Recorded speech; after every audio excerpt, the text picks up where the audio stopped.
હર મહાદેવ બધાને. બાપા સીતારામ. આજે બુધો પોપૈયા ઉઠાતા હતા અને બાપુ પોપૈયા આવતા હતા.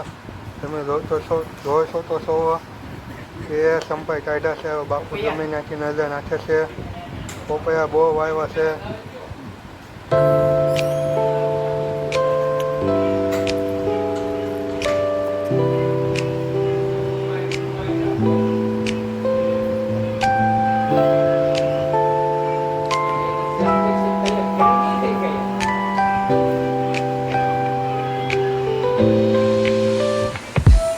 તો પપૈયા સુધારવાનું ચાલુ કર્યું છે બાપુએ.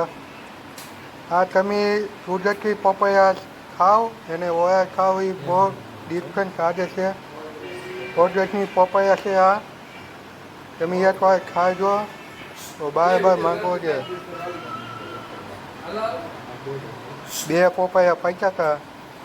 બહુ મસ્તીના હતા હો ભાઈ.